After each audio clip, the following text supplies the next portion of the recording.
Sa ating linya ngayon si Attorney Rainier Anthony Milanes, ang pinuno po o hepe ng Compliance and Monitoring Division ng NPC. Attorney, magandang umaga po. Hi, magandang umaga, Sir Ted and Ma'am Angela. Good morning. So, sir, ito ho bang nasa pahayagan ngayon na pahayag po ng NPC Public Information Office ay kumpirmado para po sa Toyota Motor Philippines na mga nakuwang informasyon ng hacker? No? Actually, Sir Ted, for Toyota Motors Philippines po, we are still determining po kung ano yung talagang pinipinpoint nung statement ng hackers diyan. But with regard to this, nakita po natin sa ating data breach notification management system na may dalawang report po na ginawa ang Toyota for this year. So isa nung February 14, this is pertaining to Toyota Motor Makati. And then isa nung May 14, which is pertaining naman to Toyota Motors Philippines. Okay. So, yes po. So ngayon po, under evaluation po yan, hinahanap po natin kung ano po yung sinasabi ng mga hacker kasi nakikita po natin yan. May visibility rin po tayo bilang mga sa government agency na tumitingin dyan. May visibility rin po tayo dyan sa mga tinatawag nating data breach na logs, data breach data dumps pong tawag natin dyan sa dark web, Sir Ted. Okay, so para ho mas malinaw, ano ho ang konfirmado? Ano po ang konfirmadong nangyari? Dito po, isahin natin, Toyota at saka Robinsons Land. Si Toyota po at saka si Robinsons Land, Sir Ted, kumpirmado po na nag-report sila sa amin. Actually, si Toyota Motor, kung titignan namin, mas malapit po kasi yung identifiers ng data na breach. Mas malapit po to dun sa report ng Toyota Motor Philippines nung May 14, no? Nangyari yung breach, the breach was discovered in May 12 and they reported it on May 14. Tapos po, kumpirmado rin po na may data breach po na nangyari with Robinsons. They reported it to us on June 3 and it was discovered on June 1, Sir Ted. Okay, so nagkaroon ng breach pero wala pa po tayong konfirmasyon kung gaano kalawak ang nakuhang mga data o information doon po sa kanilang website involving their clients or anybody na maari pong makompromiso ang kanila pong ang kanilang mga personal na datos. Yes, Sir Ted. Actually, ang sistema po natin sa breach reporting, so pag initiate ng isang PIC, ang tinatawag nating Personal Information Controller, pag in-initiate po nila yung Security Incident Management Procedure nila or Data Management Procedure within 72 hours from the discovery, nakakapag-create po sila ng report. So, sa report po, Sir Ted, unahin ko po ang Toyota, sa report po ni Toyota, lumalabas po sa report nila, no? Ito ay i-verify po namin pero sila na mismo po with their initial internal investigation, na report po nila sa amin na yung data may include IDs, username, phone numbers, date of birth, age, address, and login details. Ito po ay identified, no? Allegedly identified na compromised Excel file. So, hindi po yung pinaka-database nila yung na-compromise but a monitoring tool which is an Excel file. Nag-report na rin po sila sa amin na ang ginawa po nila, so importante po kasi pag may data breach na may ginagawa po ang Personal Information Controller tulad ng Toyota. Sa kanila po, nagtuna po sila ng public statement and they also sent email notifications directly to the around 120,000 users po, customers. Okay, opo. So, sir, ano ba ito? Ang napasok lamang nung hacker ay yung My Toyota mobile app? Yun lang ho ba? Actually, Sir Ted, sa report, hindi po napasok ang My Mobile app. Ang nakuha po is a monitoring tool, Excel file po. Okay. Sige. Hindi pa wala pang umaako na hacker group dito pero yung pong mga impormasyon ay naisa publiko na sa Deep Web Connect. Actually po, Sir Ted, yung Deep Web Connect po, may ginagawa na tayong investigasyon diyan. Mhm. Ang ano kasi, the series, usually po, Deep Web Connect po ang umaako niyan. Pero Mm. pagdating po sa Dark Web, nakikita po namin iba-ibang threat actors kasi yan, Sir Ted. Mhm. Pero meron, si Deep Web Connect, siya lagi ang umaako. Pero not necessarily na siya yung gumawa, Sir Ted. Okay. So Okay. malaking grupo ito, Sir Ted. Yes po. Okay, opo. Sige, dito po sa Robinsons Land, kumpara sa Toyota, ano pong kaibahan dito sa usapin po ng mga datos na nakuha kung talaga meron man?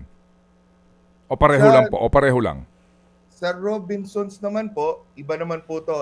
Ito naman po yung Armol app nila. Mhm. So sa report po nila, may possibly compromise yung Armol Plus app. Mhm. And then the compromising approximately 107,000 customers. Ang na-breach na data is usernames po and login credentials.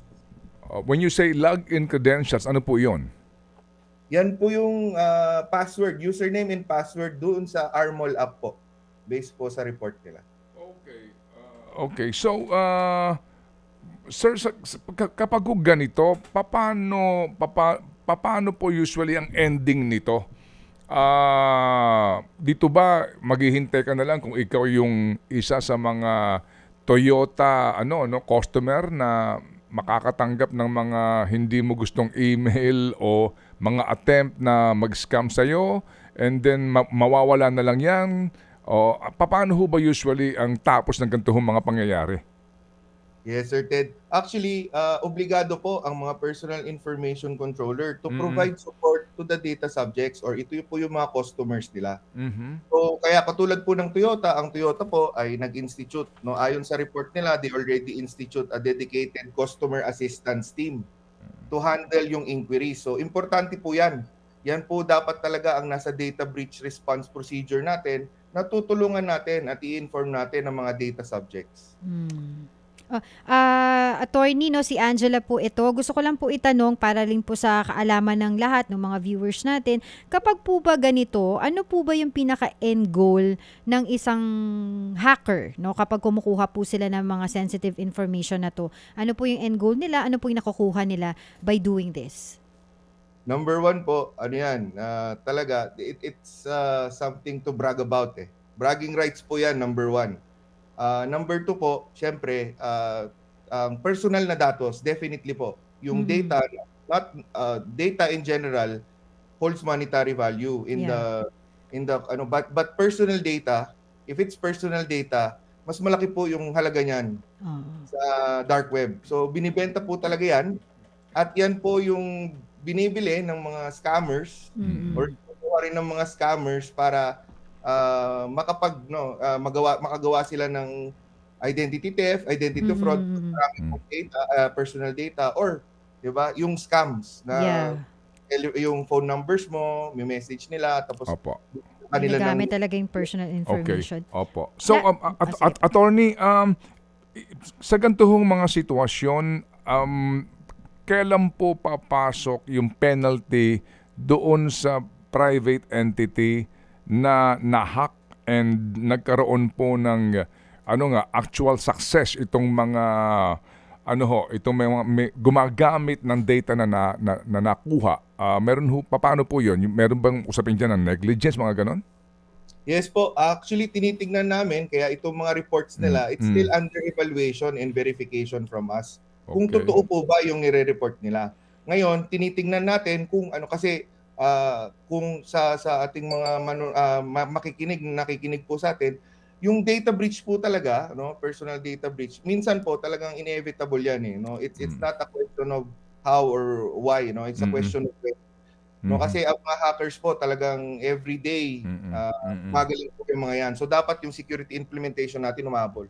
So sa atin, ang ginagawa natin, Sir Ted, ni-evaluate natin yan. So pag may nakita tayong violation, negligence, tama yung nasabi mo, Sir Ted, pag may negligent party or the controller of the data is negligent na hindi niya pinagtahan yung data, wala kaming nakitang security measure, maaari po siyang, this is already for investigation for possible violations of the DPA. So may karapatang parusa po yan na kulong at fine. Okay, Now, opo.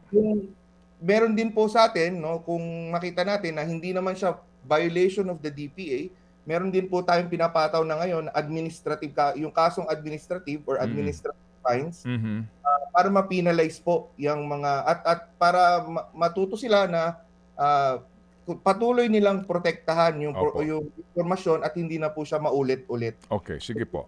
Same incident. Yes po. Sir. Okay, sige. So attorney, sorry po kasi hindi ako masyadong maalam dito, no.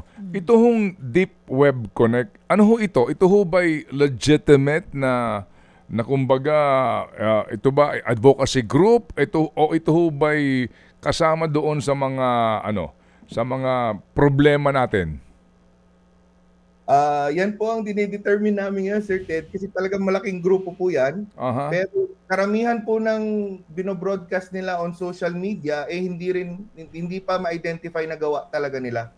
Kasi marami po, iba-iba po ang threat actors na nakikita namin sa iba-ibang data breaches na monitor namin kada araw. So itong Deep Web Connect, maaaring sila din yung hacker?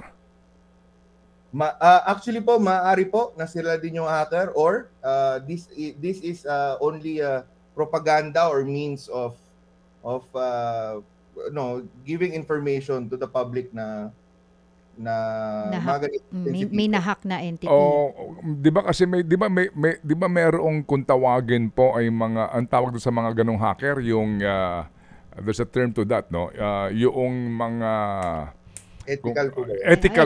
Ethical hacker. Ganun ho ba? Hackers. Di po sila ethical hacker kasi kung hindi po dapat nila hindi po dapat nila sinishare yung to the database. Opo, sige. Ano po sabi ng inyong technical group? Nasa dark web na ngayon ang mga pangalan ng Toyota customer o Robinsons Land? Ngayon po, currently, hinahanap po natin yan. Basically, tinitingnan po natin yan kung ito po ba ay recycled, kumbaga, or ito po ba ay dati nang nangyari, na kiniklaim nilang nangyari ulit, or may bago po. So, ngayon po, currently, minomonitor po natin yan, Sir Ted, Ma'am Angela. Pag may maglaking data dump, nakakasiguro po kayo, ida-download po namin yan, lilinisin po namin yan, at titignan po namin kung yan po ba. Kukumpirmahin namin kung yan po ba ang sinasabi totoo po na yan po yung nangyari. Okay, sige. So, sir, attorney, salamat po na marami. May tanong lang ko, one last na lang po, attorney, kasi naalala ko po dun sa ibang mga government agencies natin na nahack, tulad po ng PhilHealth, naghingi po sila ng ransom Sabi po nila, kung di sila bayaran ng ganitong certain amount, ilalabas nila sa dark web yung mga impormasyon. Dito po ba sa kaso ng Robinsons Mall at Toyota, may ganun din po ba silang hiniling itong mga hacker na ito? Sa initial report po ng Toyota, meron po parang ransomware po yung sinasabi nila. Yes. May halaga daw po ba silang nabanggit doon? Yung halaga po ay part of the evaluation po. So siguro okay.